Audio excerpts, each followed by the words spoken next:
I'm excited! Look at it! Oh, it's beautiful!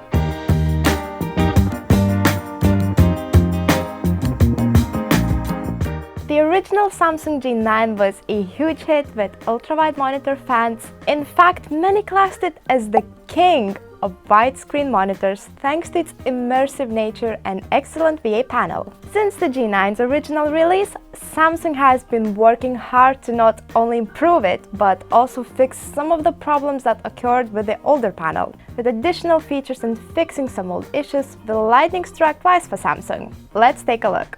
The new Samsung G9 Neo comes equipped with all the latest high-end features you could want, including a brand new CSO TVA panel and mini LED backlit technology.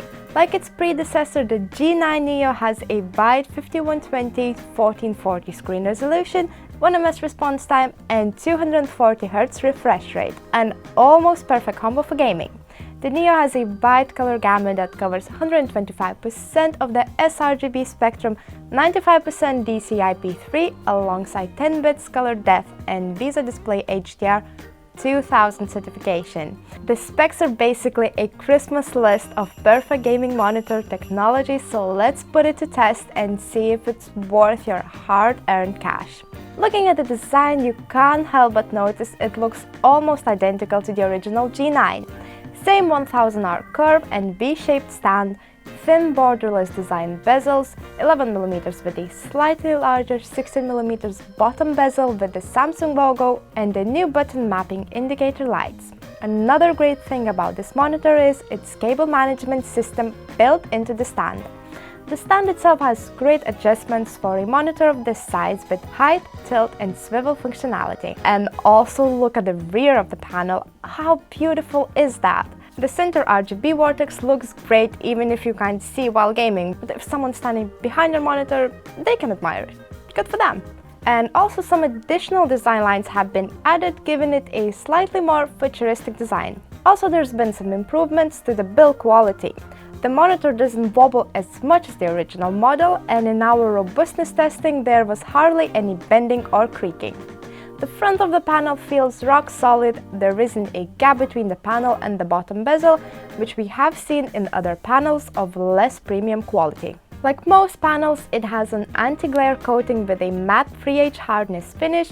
However, because of the shape of the curve, strong light source can stretch along the panel, so you will need to choose your position wisely. The inputs do include the next-gen friendly HDMI 2.1 interface. You get 2 of those, one for your Xbox and one for your PS5, if you have any of them. It also got a DisplayPort 1.4, 3.5mm audio out and 2 USB 3.0 connections. Now let's take a look at the on-screen display. The Samsung Neo G9 has a comprehensive OSD which is virtually identical to the other G series models and allows changes to most features on the monitor. In the gaming section, you can make changes to refresh rate, response time, adaptive sync, low input lag, black equalizer, virtual aim point, and the infinity core lighting, which is what they are calling the RGB light on the back.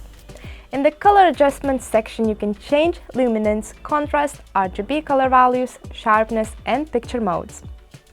We tested the color performance to see how accurate it is out of the box, and it was okay, but nothing spectacular. As you can see from the chart, the white point is almost perfect at 6651 Kelvin. It has a low black point and extremely wide contrast ratio of 7595:1. The colors weren't very accurate with an average delta E of 2.7. After doing a full color calibration and panel uniformity test using the custom picture mode alongside custom color tone, adjusting the RGB to 53, 48, 49, we found that the Neo G9 had a much more accurate color profile. While the monitor isn't the most accurate we have ever tested, it was far from the worst either. In the panel uniformity test, the results were a little hit and miss. Large portions of the screen only had a number score, only just a pass. The worst segment was found at the bottom left corner, not passing the nominal tolerance limits. Having said that, this wouldn't be visible to the naked eye and certainly wouldn't ruin your gaming experience. Testing the color gamut and the Samsung G9 didn't exactly blow us away in this department. but it did live up to the specifications provided by Samsung. As far as an actual coverage goes, users can expect 99.8% sRGB, 86.3% Adobe RGB, and 91% DCI-P3.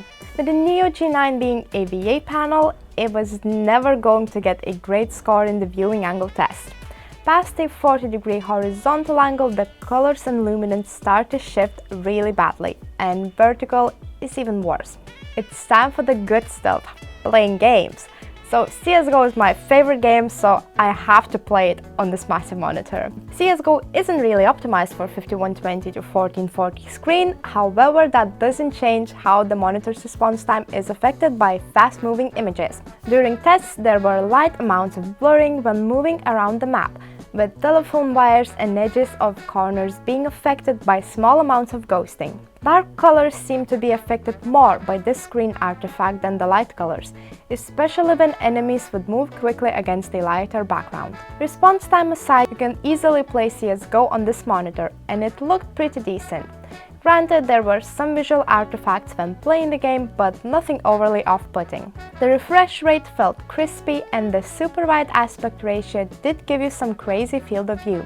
Moving on to Shadow of the Tomb Raider to get a better idea of how this monitor performs on a more casual basis. Visually, the game looked absolutely superb on this monitor, with colors offering a realistic experience thanks to the wide color gamut. This game is much more tailored to the super wide screen resolution, providing a truly immersive experience that is hard to replicate on smaller alternatives. The best thing for me about this monitor is how the width of it captures your full field of view. The 1000R curvature is set to match the curvature of your eye, lessening the strain that is often experienced over long gaming sessions, and we all know we love them. The response time seemed to handle the slower moving games much better, and thanks to a newly implemented VA panel with mini LED backlight technology, haloing, smearing, and general light pollution on dark areas was reduced. The mini LED technology provides the Neo G9 with 2048 local dimming zones, helping to create a much greater high dynamic range. One of the big changes that Samsung has looked to implement in this new variation of the G9 is an increased HDR experience. The new Odyssey Neo G9 now comes equipped with DisplayHDR2000 plus mini LED backlight technology that provides 2048 local dimming zones, over 10 times that of the original G9. So how does that convert to performance on screen? Well, the Odyssey Neo G9 offers a much more realistic HDR experience with huge amounts of additional detail in both extremely dark and bright areas. You can't really argue with the HDR performance the Samsung offered. In terms of contrast ratio, it provided some of the highest contrast we've tested in both HDR and standard settings. Upgrading to 2048 local dimming zones is like night and day when comparing the G9 to the Neo G9, with huge amounts of additional detail seen in both light and dark areas. That being said, some reviewers have noticed some inconsistencies in HDR when viewing luminance levels at different window sizes. However, the conclusion suggests that a firmware update should fix the issues. It's clearly capable of a superb HDR experience. This monitor is absolutely fantastic from almost any standpoint. In games, it offers a fast response time that produces very little smearing or perceived blur. Alongside this, users can find a speedy 240Hz refresh rate, excellent color accuracy, and an immersive screen size that is like nothing else in today's market. With a wide color gamut that covers 97.5% of the DCI-P3 spectrum, excellent peak brightness, and a 1000R curvature, the G9 really does seem to tick all the right boxes. All being said, the Samsung Odyssey Neo G9 is an expensive panel that price has increased by around $700 from the previous version, making it one of the market's most expensive monitors.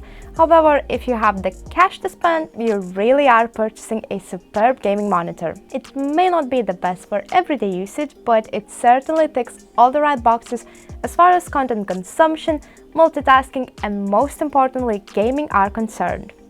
So guys, thank you so much for watching. You'll find a link to this monitor in the description box below if you wanna purchase it. Also, don't forget to leave a comment down below of what you think of this monitor. Also hit the like and subscribe buttons, and I'll see you in the next one.